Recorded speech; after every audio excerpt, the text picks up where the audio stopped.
মায়ার নবী রাস্তা দিয়ে হাঁটতেছেন, হঠাৎ করে নজর করে দেখে এক ইহুদি বেঈমান একটা হরিণী, বাচ্চাওয়ালা হরিণী, ওই বাচ্চার মাকে খুঁটির গোড়ায় বেঁধে রেখেছে ইহুদি।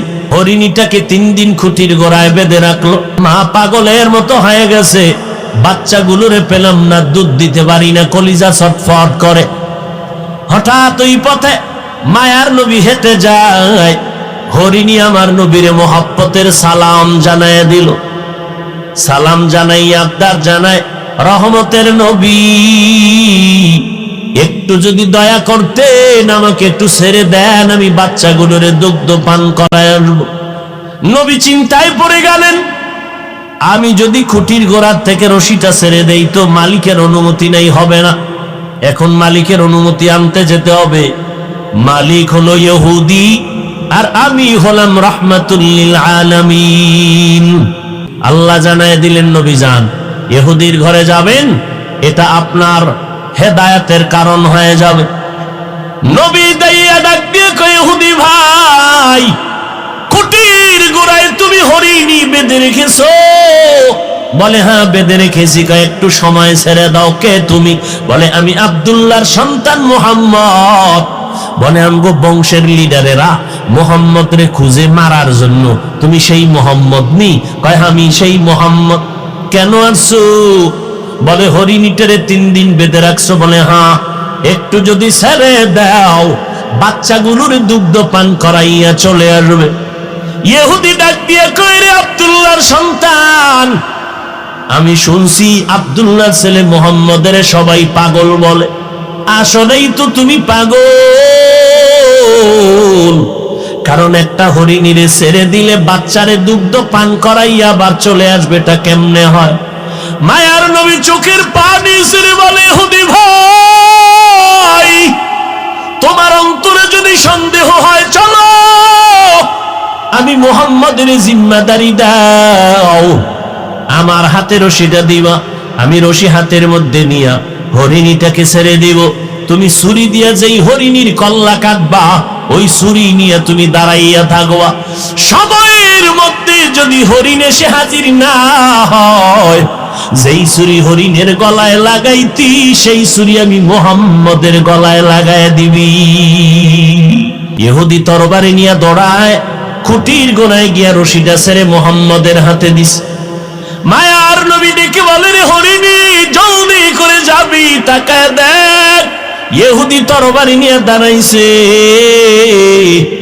সময়ের মধ্যে যদি হাজিরা না দাও, রহমতের নবীর গলায় ছুরি লাগায় দিবে ইহুদি। আসমান থেকে আমার মালিক বলে, না নবী, আপনার কোনো চিন্তা নাই, ওয়াল্লাহু ইয়াসিবুকা মিনান নাস। আমি কোরআন হেফাজতের জিম্মাদারি যেমন নিয়েছি, আমি মুহাম্মদকেও হেফাজতের জিম্মাদারি নিয়েছি। ইহুদি বেঈমান যত চক্রান্ত করবে, আমি মাওলার সামনে টিকবে না, কারণ আমি মাওলাই হলাম সব থেকে বড় বুদ্ধিওয়ালা, আমার মতো জ্ঞানওয়ালা আর কাউকে আমি বানাই নাই। যত বুদ্ধিজীবী দেখো, এই বুদ্ধি দিয়া আমার রাস্তা কেউ বন্ধ করতে পারবে না। ওয়ামাকারু ওয়ামাকারাল্লাহ ওয়াল্লাহু খায়রুল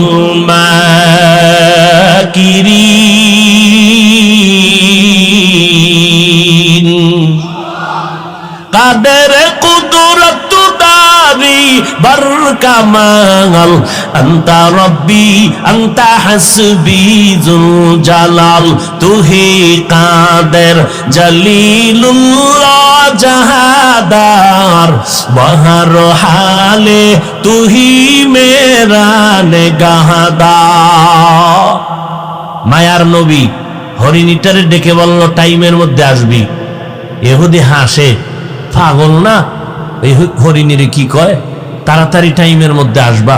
হরিণী বুঝেনি, হরিণী রশি ছেড়ে দেওয়া মাত্র একটা দৌড়, জঙ্গলের ভেতরে গিয়ে ডাক দিছে, কই সন্তানেরা তাড়াতাড়ি আয়, দেরি করা যাবে না। রহমতের নবী দাঁড়াই আছেন, পার্শ্বে ইহুদি তরবারি নিয়ে দাঁড়ানো।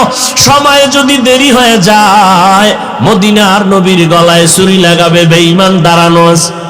বাচ্চাগুলো মায়ের কণ্ঠ পাইয়া হাজির হয়ে গেছে। মা, তুমি এতদিন আসো নাই, কে বেঁধে রেখেছে ইহুদি? আজকে কেমন করে আসছো? বলে রহমাতুল লিল আলামিন ওই পথ দিয়ে যাওয়ার পরে আমি বলার পরে দয়া করেছে। বাচ্চাগুলো চিল্লায় কয়, মা, এত দয়া যেই নবী তোমাকে করেছেন, 3 দিন না আরো প্রয়োজনে না খাইয়া থাকবো, দুধে মুখ লাগাবো না, মায়ার নবীকে একটা নজর না দেখিয়া। আমরাও দেখতে চাই। মা বলে চলো। এবার মা দৌড়ায়, বাচ্চাগুলো দৌড়ায়, নবীও দাঁড়ানো, ইহুদি তরবারি নিয়ে দাঁড়ানো। হঠাৎ করে দেখে টাইমের আগে হরিণী তার বাচ্চা নিয়ে হাজির হয়ে গেল নবীর সামনে। আইসা মা এবং বাচ্চাগুলো মাথা নত করলো, মাটিতে কপাল ঠেকাইলো। এরপরে বাচ্চার মা মাথা নাড়ায় নাড়ায় যেন নবীর ইশারায় কি বলল। ইহুদি তাকায় দেখতেছে, ডাক দিয়ে কয়, আব্দুল্লাহর সন্তান। ওই বাচ্চাগুলো কি যেন বলতে চাইলো, কি বলতে চায়। এবার নবী কয়, ইহুদি ভাই, এই বাচ্চা সহ মা প্রথম আমারে সালাম দিয়েছে। আর মা বলেছে ওই বাচ্চাগুলো দুগ্ধ পান করে নাই। আমি রহমাতুল লিল আলামিনের খবর পাইয়া বাচ্চারা পাগল হয়ে গেছে, আমাকে না দেখে মায়ের দুধে মুখ লাগাবে না। এই জন্য বাচ্চাগুলো আমাকে দেখার জন্য হাজির হয়ে গেল, পেটের ক্ষুধা নিবারণের জন্য দুধ পান করে নাই। আর আমার মায়ার নবী এমন মায়ার নবী, যেই নবীর চেহারা মোবারকের দিকে একটা নজর দিলে 7 দিনের ক্ষুধা পর্যন্ত থাকে না।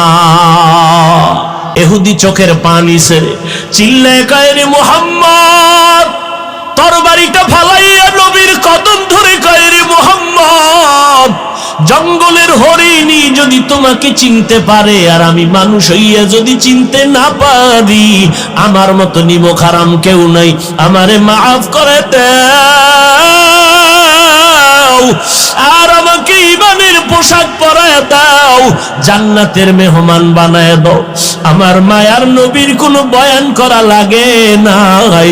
আমার নবীর আদর্শ দেখে বেঈমান কালেমা পড়ে।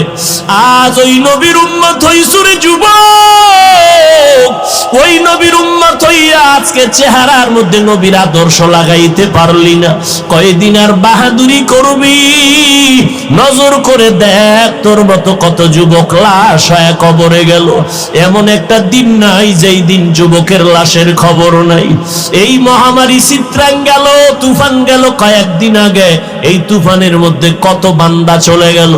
বিদেশ থেকে টাকা কামাই করে দেশে এসে বিল্ডিং করলো, আনন্দ করবে, বিল্ডিং এ ঢুকবে মাত্র 2 দিন পরে। মনের বড় আশা, ছেলে মেয়ে নিয়ে ঢুকবে। কিন্তু যখন রাতে তুফান শুরু হলো, বিল্ডিং এর পাশে টিনের ঘরে ঘুমায় গেল। ছোট একটা খাদের ভেতরে বাবা যুবক এক পাশে, স্ত্রী আর পাশে একটা কন্যা সন্তান। রাতের তুফানে একটা বড় গাছ উপড়াইয়া শিকড় শুদ্ধা টিনের ঘরের মাঝখানে পড়ে গেল। এসে লোকেরা দেখে ওই 3 জনের বুকের উপরে গাছটা চাপ দিল, জায়গায় 3 জন নাই। এত জীবনের কামাই বিদেশের টাকা দিয়ে সব বিল্ডিং এ ঢেলে দিল, কিন্তু পারলো না একটা সেকেন্ডের জন্য বিল্ডিং উঠে আরাম করবে। কয়দিন আর বাহাদুরি করবি রে যুবক? আমি বলি না তুমি আমাদের মতো টুপিওয়ালা হুজুর হইয়া যাও, না রে বাবা। চাকরি করো আলহামদুলিল্লাহ, ব্যবসা করো আলহামদুলিল্লাহ, লেখাপড়া করো আলহামদুলিল্লাহ, ডাক্তারি পড়ো, ইঞ্জিনিয়ারিং পড়ো। ও বান্দা, তুমি লেখাপড়া করে একজন প্রফেসর হও, আমি অন্তর বলে দোয়া করে গেলাম। কিন্তু দাবি আমার একটা, মদিনার নবীর আদর্শের মালা গলায় লাগাও। এই পর্দার আড়ালের আম্মা জানেরা, আপনারা নবীদের মা, আপনারা সাহাবায়ে কেরামের মা, আপনারা হাফেজে কোরআনের মা, উলামায়ে আহলে হকের মা, দামি দামি আদর্শ সন্তানের মা। আপনারা খাদিজা রাদিয়াল্লাহু আনহার মতো নারী, ফাতেমা রাদিয়াল্লাহু আনহার মতো নারী, আয়েশা রাদিয়াল্লাহু আনহার মতো নারী, ও আম্মা জান, একটা সন্তান কি পারেন না আদর্শওয়ালা বানায় যাবেন? ডাক্তার হবে, আপনার সন্তান শিখাবেন। আপনার সন্তান ডাক্তারি করিয়াও কোরআন পড়ে পড়ে আপনার জন্য দোয়া করবে। ও আল্লাহর বান্দিরা, ও যুবক, ও বৃদ্ধ বাবাজি, এখনো সময় আছে, তওবা করে নাও। বলবা হুজুর তোমাদের মতো সম্ভব না। না, আমাদের মতো হওয়ার কোনো প্রয়োজন নাই। তোমার লাইনে তাকায় দেখো, তোমার মতো যুবক জীবনে কোনোদিন মাদ্রাসায় যায় নাই, আলিফ বাতা কোনোদিন পড়ে নাই, স্কুলে পড়ে, কলেজে পড়ে, এক বেলার নামাজও বান্দা বাদ দেয় না। যুবকেরা আল্লাহর মহব্বতে সত্য কথা বলো, আছে না নাই? তুমি নিজে কেন পারবা না? আমার ঘুমের সময় নিজেরে প্রশ্ন করো, তোমার মতো যুবকটা স্কুল কলেজে পড়ে যদি নামাজ পড়ে, তুমি কেন? বলো যুবক, তুমি কেন পারো না?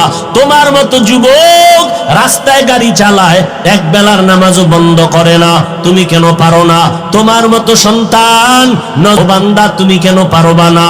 তোমার মতো বান্দা নজর করে দেখো, ব্যবসা করে, কত কোটি টাকার মালিক, এক টাকাও হারাম খায় না, নামাজ ছাড়ে না, তুমি কেন পারবা না রে বাবা? অনুরোধ করে বলছি, দলাদলি বুঝি না রে বাবা। আল্লাহর গোলাম হও, নবীর আদর্শের মালা গলায় লাগাও। ওই স্কুল কলেজে পড়ো, চাকরি করো, ব্যবসা করো, পেছনের গুনাহ থেকে তওবা করে আল্লাহকে বলো, আল্লাহ আজকে থেকে আর নামাজ ছাড়বো না, বেপরদায় চলবো না, মা বাবাকে কষ্ট দিব না, নবীর তরিকার বাহিরে চলবো না। আল্লাহর মহব্বতের জন্য বান্দা তুমি যদি নিজেকে তৈরি করে নিতে পারো, আজকে যদি তওবার নিয়ত করো, জীবনটা চলিয়া গেল, আর নামাজ ছাড়বা না। মদিনার নবী বলেন, আমি মুহাম্মদ বড় ভয় ভীত, সন্ত্রস্ত, বড় শঙ্কিত। বনি ইসরাইলের হিংসা আর ফাসাদের কারণে দল হয়েছিল ৭২। আমি মুহাম্মদের উম্মতের আরো ভয়, দল একটা বেড়ে যাবে। কত হবে? কুল্লুহুম ফিন্নার ইল্লা মিল্লাতান ওয়াহিদা। সব দলের লোকেরা জাহান্নামে যাবে, এক দলের মানুষ জান্নাতে যাবে। قال النبي صلى الله عليه وآله وسلم إن بني إسرائيل تفرقت على 72 ملة وتفترق أمتي على 73 ملة كلهم في النار إلا ملة واحدة قالوا من هي يا رسول الله قال ما أنا عليه وأصحابي। পয়গম্বর বলেন, এই ৭২ দল, আরো একটা দল হবে, টোটাল 73 দলের মধ্যে ৭২ দল মানুষেরা জাহান্নামে যাবে, এক দল মানুষ জান্নাতে যাবে। চান্দিনার মুসলমানেরা কলবের মধ্যে রেকর্ড করে নাও, মোবাইলে রেকর্ড করে লাভ নাই, কারণ মোবাইল একটা গজবের নাম।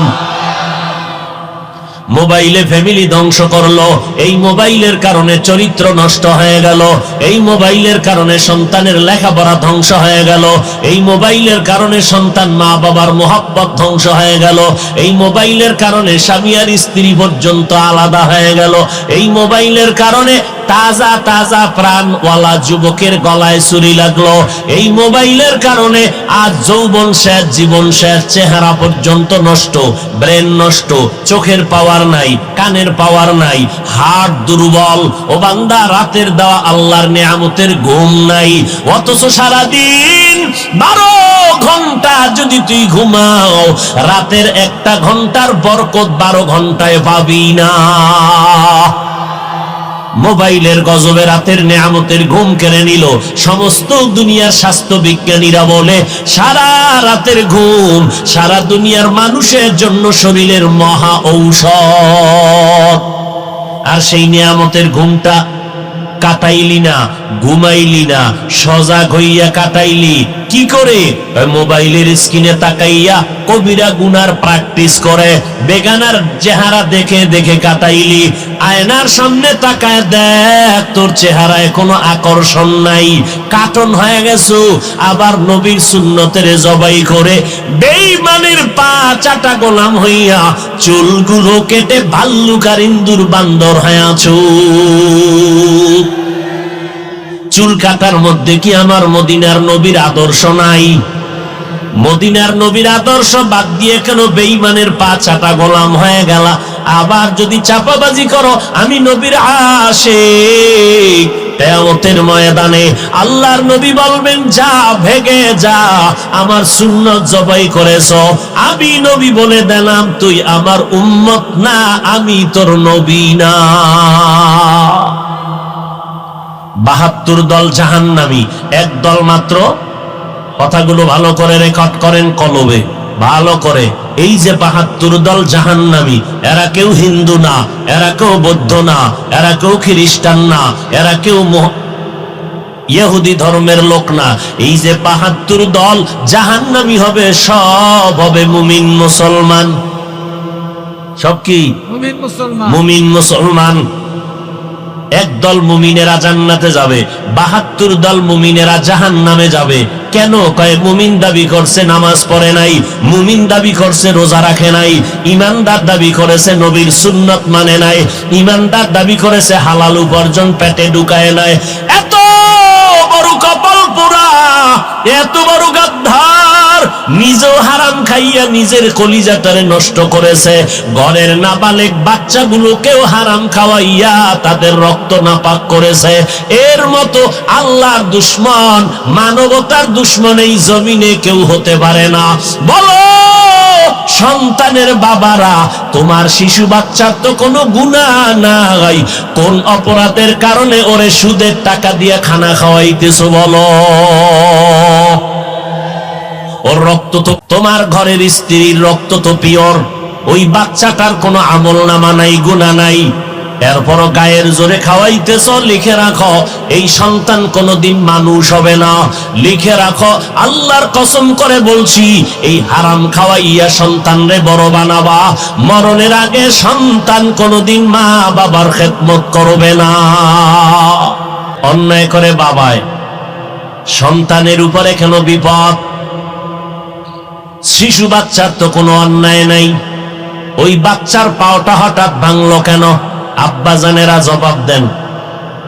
যারা সন্তানের বাপ হইছেন, বালিশে মাথা লাগায় চিন্তা করবেন, অন্যায় করছেন আপনি। আপনার ঘরের মাইয়া বলা শিশু বাচ্চা নিরপরাধ, পিওর। আপনার বাচ্চার কিডনির উপরে কেন হঠাৎ করে আক্রমণ? আপনার বাচ্চার ব্রেনের উপরে কেন আক্রমণ? আমার মাওলার কুদরতের ফয়সালা। অন্যায় করবি বাবা তুমি, সাজা দিব তোমার সন্তানেরে আমি। সাজা দিব তোর সন্তানেরে। তোর সাজা তো পরকালে আছে, তবে তোর সন্তানের দেওয়াটা তোর জন্য তো কম সাজা না। আল্লাহ, কত কঠিন বিষয়, বড় কঠিন বিষয়। ৭২ দল জাহান্নামী, মুমিন মুসলমান।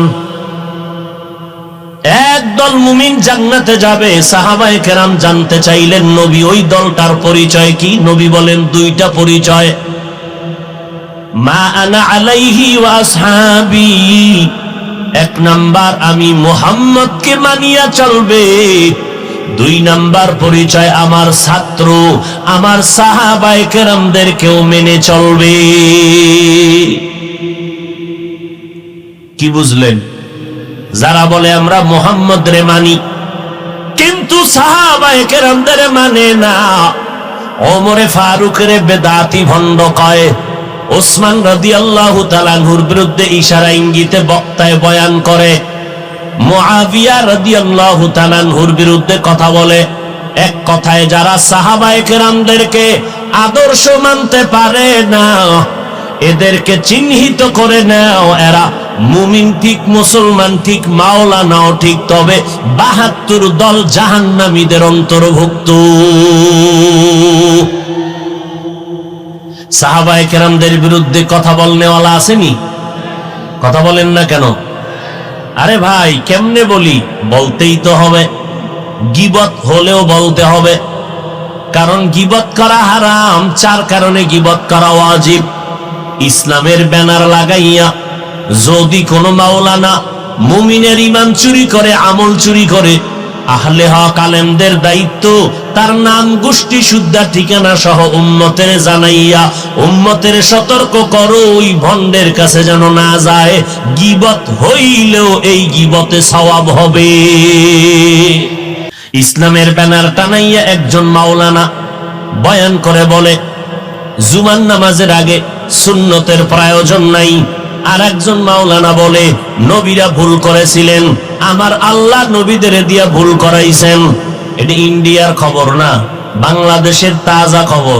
আর একজন মাওলানা তিনি ইসলামের ব্যানারে থেকে বলেন, কোরআন শরীফের মধ্যে জাল আছে, জাল। বলে কি পরিমাণ জাল? বলে হাদিসের থেকেও বেশি জাল। নাউজুবিল্লাহ আসে না? না, একটু চিন্তা করেই বলেন, কারণ আপনার হুজুরে যদি বলে তাহলে তো একটু নাউজুবিল্লাহ চিন্তা করেই বলতে হবে। আওয়ামী লীগ ওয়ালারা কয় নাই কোরআনের মধ্যে জাল আছে, বিএনপির কেউ বলে নাই কোরআনের মধ্যে জাল আছে। কে বলেছে? ইসলামের ব্যানার টানাইয়া মাওলানা নামের টাইটেল লাগাইয়া বলে কোরআনের মধ্যে জাল। এই ইসলামের ব্যানার টানাইয়া মাওলানা বক্তা হইয়া বলে কালেমা লা ইলাহা ইল্লাল্লাহ মুহাম্মাদুর রাসূলুল্লাহ। এ কালেমা পড়বা না কালেমা কুফরি। সোনার বাংলার খবর। কই যাইবেন?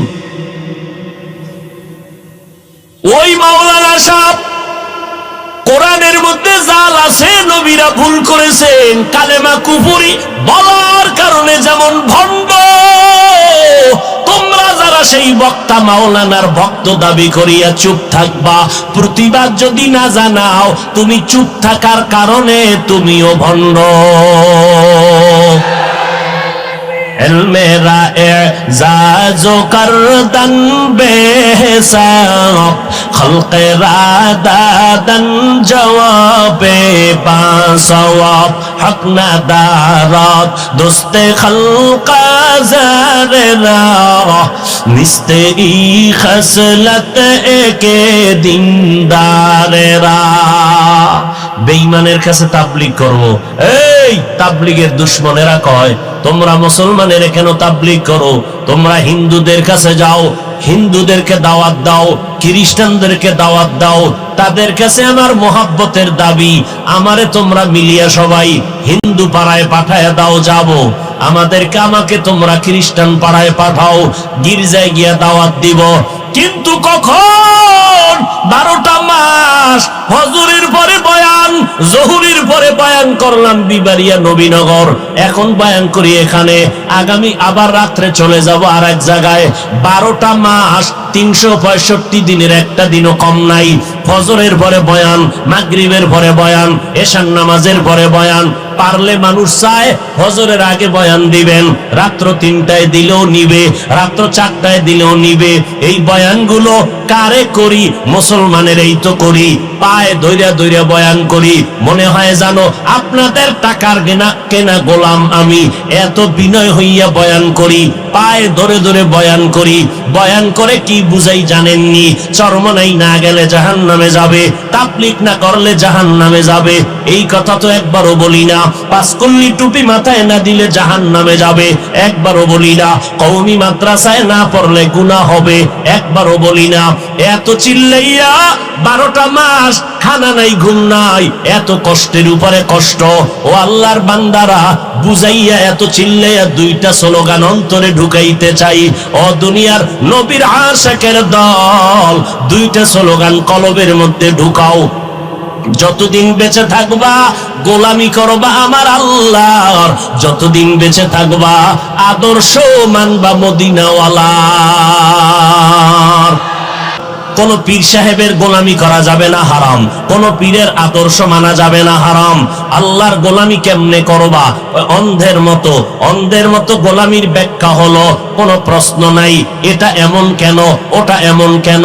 অন্ধ ভক্ত হইয়া আল্লাহর গোলামি করবা, অন্ধ ভক্ত হইয়া নবীর আদর্শ মানবা। প্রশ্ন করা যাবে না নবী এমন কেন বললেন, নবী এমন কেন করলেন। অন্ধ ভক্ত হইবা দুইজনার, একমাত্র আল্লাহ আর নবীজি। আর দুনিয়াতে কারো অন্ধ ভক্ত হওয়া জায়েজ নাই, হারাম। আব্বা আম্মার ভক্ত হও, তবে অন্ধ না। পীর সাহেবের ভক্ত হতে পারবা, তবে অন্ধ না। ওস্তাদের ভক্ত হওয়া জায়েজ, তবে অন্ধ না। বক্তা সাহেবের ভক্ত হবেন, তবে অন্ধ না। তো কেমন ভক্ত? চোখ কান খোলা রাইখা ভক্ত হব। আমি আমার বক্তাকে মানি, আমার পীরকে মানব, আমার আব্বা আম্মাকে মানব, আমার আলেমকে মানব, ইমাম সাহেবকে মানব কতক্ষণ? আমার আল্লাহ আর নবী মানবেন যতক্ষণ। এর থেকে আর সহজ কথা আছে? বলেন। এরে নবীর উম্মতের দল, ভালো করে বুঝো, এই জমিনের মধ্যে যারা আল্লাহর কোরআনের উপরে কথা বলবে, এখানে কোনো ছাড় নাই। যারা আমার নবী নিয়ে মন্তব্য করবে উল্টা, এখানে কোনো ছাড় নাই। কথা ঠিক নেই? বড় মুসিবত। এমন এক সময় আমরা জীবনটাকে রাস্তায় চালাইতেছি, কচু পাতার উপরে জীবনটা আছে, ঈমান নিয়ে মরব পরের কথা, বেঁচে থাকা বড় কঠিন। মানুষের পায়ে ধরে ধরে কই, ভাই সুযোগ পাইলে নামাজটা পড়েন, চাইরেন না নামাজ। এক হুজুরে কয় এত ইবাদত লাগবে না, আর এক হুজুরে কয় বিতিরের নামাজ প্রতিদিন পড়া লাগবে না, যদি মাঝে মাঝে পড়ো পুরাটাও লাগবে না, এক রাকাত শর্টে মারবা। এক রাকাত মাইরে দিও, 3 রাকাত দরকার নাই। আচ্ছা আমাকে একটা নিরপেক্ষ জবাব দেন, এতক্ষণ যা শুনাইছি এটা একদিকে গেছে, এবার নিরপেক্ষ একটা জবাব দিবেন। নিরপেক্ষ বলতে নিরপেক্ষ কোনো মানুষ নাই, নিরপেক্ষ কোনো কথা নাই, আল্লাহ এবং রসুলের মহব্বতে জবাব দিবে। এটা হলো নিরপেক্ষের ব্যাখ্যা। কি? নবীরা ভুল করেছেন, আল্লাহ ভুল করাইছেন, কোরআনে জাল আছে, কালেমা কুফুরি, বিতির লাগবে না, জুমার আগে সুন্নত লাগবে না, কাজা নামাজ লাগবে না। এই সমস্ত কথা আপনাদের মতো মানুষকে বয়ান কইরা যদি আমি মাওলানা বলি, এবার প্রশ্ন কিন্তু এখনো করি নাই, এই সমস্ত কথা সাধারণ মুসলমানকে বললে যুবকেরাও ভেবেচিন্তে জবাব দিবেন, ইসলামের উপকার কি হবে? এই প্রশ্ন আমার, খুব চিন্তা করে বলবেন। কাজা নামাজ লাগবে না এই কথা বললে ইসলামের লাভ কি? হ্যাঁ, নবীরা ভুল করেছেন, সাহাবায়ে কেরাম ভুল করেছেন, এই সমস্ত বয়ান আপনাদের শুনাইলে ইসলামের উপকার কি বলেন তো? কোরআন শরীফে জাল আছে, এই কথা বলার দ্বারা ইসলামের লাভ কি? আশ্চর্য হওয়ারও তেমন কিছু না, কারণ 1500 বছর আগে রাসূল ইনজেকশন দিয়েই গেছেন।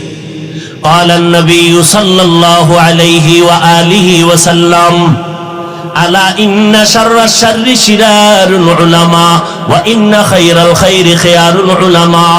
এ দুনিয়ার উম্মতের দল, দুনিয়াতে উলামা থাকবে দুই দল, এক দল ভণ্ড আর এক দল হক।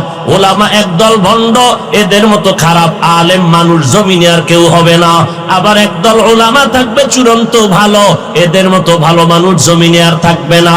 প্রশ্ন বড় জটিল। হাফিজ ভাই, মদিনার নবী উলামায়ে কেরামদেরকে মাথার মুকুট বললেন, কলিজা মেনে নিল, দিলটা শান্ত হলো, কিন্তু উলামাদের এক দলকে নবী খারাপ বললেন কেন? তার 1 সেকেন্ড 5 সেকেন্ডে জবাব নিয়ে নাও।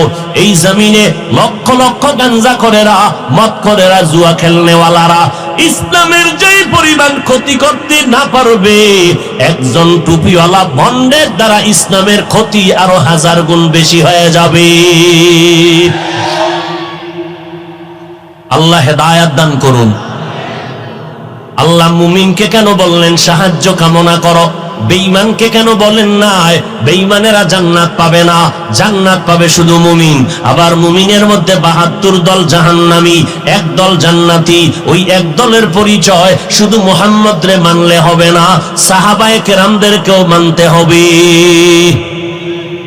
যারা হজ করছেন, এরকম কোন আশেক থাকলে একটু বেয়াদবি মাফ করবেন, হাত দেখাইতে লজ্জা হবে? দেখান তো কারা হজ করে আইছেন, মক্কা মদিনায় গেছেন, আল্লাহ কবুল করেন। এত কম, এত কম মানুষ। হাত নামান। আজকে থেকে নিয়ত করবেন, হজ ফরজ হয়ে রয়েছে খবর নাই, আসলে কপালে থাকতে হবে। তো বিষয় হলো এইটা, হজের টাকা আছে অনেকের, কপালে নাই, যাবে কেমনে? টাকা আছে, কয় যাও না কেন? কয় আব্বা আম্মারে না নিয়ে কেমনে যাই? শয়তানে লাগাইছে এক পেস। এবার মা বাপ মরে গেছে, এবার চলো, কেন মাইয়া বলা ছোট, কেমনে যাই? আর এক পেস। সন্তান বড় হয়ে গেছে, এখন চল, কয় না না, বিয়া না দিয়ে কেমনে যাই? এইরকম পেঁচে পেঁচে আল্লাহর বান্দা হজের বাইতুল্লাহর কিনারায় যেতে পারে না। এরে নবীর উম্মতের দল, আমার আল্লাহ বলেন, দুনিয়ার মানুষ তোমরা সাহায্য কামনা করো কেন? আমি আল্লাহ তোমাদের এত দুর্বল করে বানাইছি, এত দুর্বল করে আমি কোন প্রাণী জমিনে বানাই নাই। ওয়াকুলিকাল ইনসানু যায়ীফা। কেমন দুর্বল? খানার বেলায় দুর্বল, ঘুমের বেলায় দুর্বল, কথা বলতে দুর্বল, হাঁটার বেলায় দুর্বল। ঢাকা চিড়িয়াখানায় লেখা আছে, একটা বাঘের দৈনিক খাদ্য 17 কেজি গোশত। আসেনি চান্দিনা কোনো খাদক 3 বেলায় 17 কেজি মারবে? নাই। হুজুর না থাকলে কি হইব? চান্দিনা থানার ডায়েরি ফিল আপ হয়ে গেছে, মামলা আর হামলা। খাই খাই জিন্দেগির জন্য পারে না আদা পোয়া, কিন্তু 1.5 কেজি লয়ে টানাটানি। ডাক্তার রেড সিগন্যাল দিছে, মিষ্টি খাবি না, খাইলেই গজব আসবে। রোগ আছে না নাই? আল্লাহর বান্দারে কে ফিরায়? শুনছে মিলাদুন নবীর জেলাফি দেয়, সবে বরাতের জেলাফি, দৌড়াইয়া মসজিদে হাজির। হ্যাঁ গিয়া জেলাফি খাইতে গেছে, এক ফোঁটা লইছে, নিয়া বগলের তলে নিয়া আর এক হাত বাড়ায় দিছে, আর এক ফোঁটলা নিবে।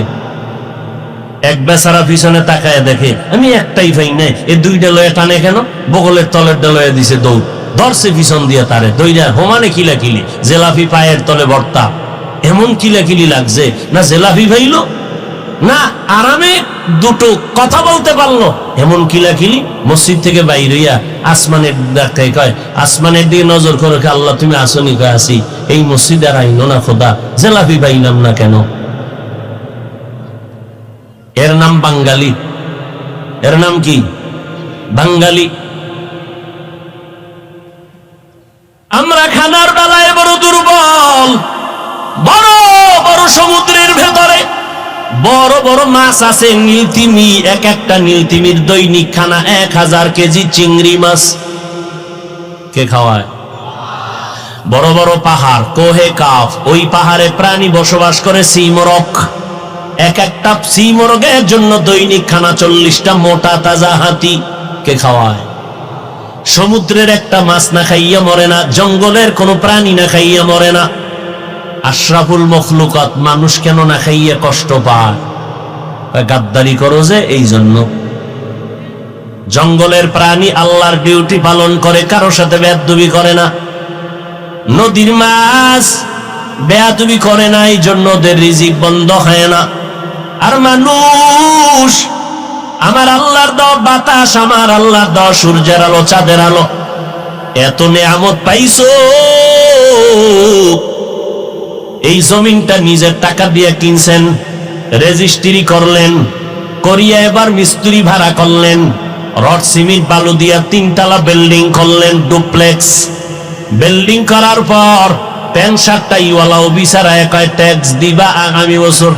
আরে আমার টাকা, আমার বিল্ডিং, মিস্ত্রি খরচ আমার, রড বালু সিমেন্ট আমার, ট্যাক্স নিতেছে সরকার। আল্লাহ কয় নজর করে দেখ, তোর টাকার বাড়ি করার পরেও শান্তি নাই, সরকার ট্যাক্স নেয়। আর আমি আল্লাহ আমার জমিনটা তোদের ফিরিয়ে দিয়ে দিলাম, কোনো ট্যাক্সই নাই। আমি আল্লাহর এখনো চিনস না রে নিমক হারাম। আমি আল্লাহ কেমন দয়াময়, তোর শ্বাস করতে কষ্ট হয়, হসপিটালে দৌড়ায় গেলি, অক্সিজেনের পাইপ লাগাইলো, কম্পিউটারে টাইম উঠলো, বিল দিতে হয়।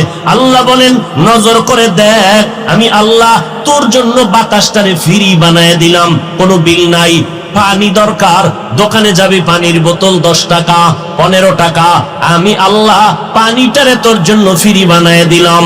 ও বান্দা নজর করে দেখ, সূর্যের আলো ধরে ধরে মানুষেরা এটাকে বিদ্যুৎ আবিষ্কার করে ঘরে ঘরে বিদ্যুৎ দিয়া মাসে মাসে বিল নেয়।